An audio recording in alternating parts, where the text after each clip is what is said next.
Professor William Black from the University of Missouri, Kansas City. Professor Black, by the way, is author of the book, The Best Way to Rob a Bank is to Own One. It's about the savings and loan industry.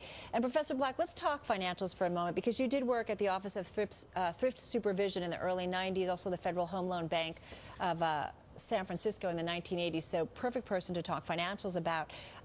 What do you anticipate for the financials in 2011? Are they a headwind, if you will, to the economy next year? I think so. We have continued policies that are exceptionally big bank friendly. So we still have extraordinarily low interest rate at which they can borrow.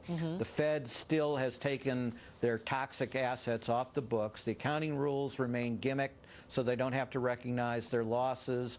As you said in the lead-in, the tax cuts should be materially stimulative. All this is really good news for the big banks. Plus, the government really believes in this too big to fail stuff. So there's one set of rules for the big banks and another ones for the small banks. Small banks still have big problems, and they have massive overconcentration in commercial real estate. We have glutted markets in the United States. It depends on the region, but some of them, like Atlanta, are absolute disasters. So bad news for smaller banks. So it's the small banks that present the headwinds, not necessarily the big players, the major players. Yeah, so it's different. The big guys, they get a lot of wind in their sails. The bad guys still fighting against the wind. What about the small guys? What about the insider trading investigations that have been going on over the last few months, and then kind of tying hedge funds into all of this? Does that present a headwind as well, do you think, next year? I don't think so. I think that there'll be individual disruptions, of course, to particular funds when they announce that they've been indicted. But I don't think anybody wins from this kind of insider trading.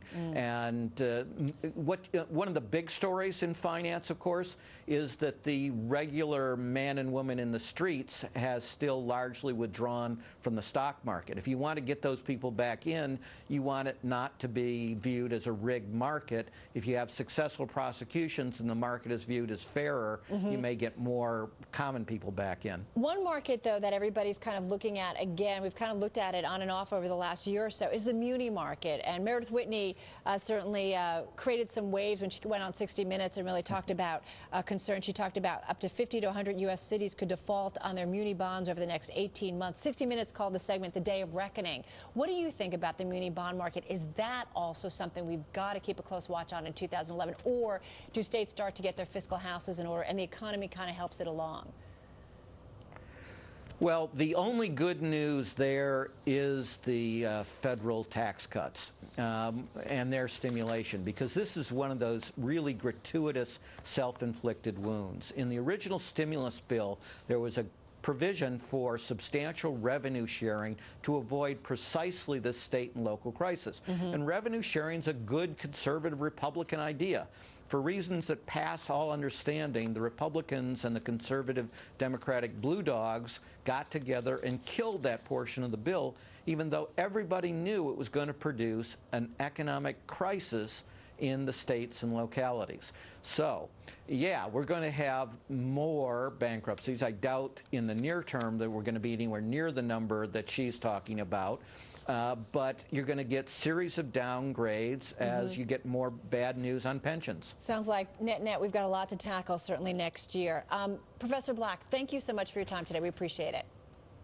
Thank you. Bill Black, Associate Professor of Economics and Law at the University of Missouri, Kansas City. Well, the new year could mean a new economic approach for the Obama administration. We fast forward to life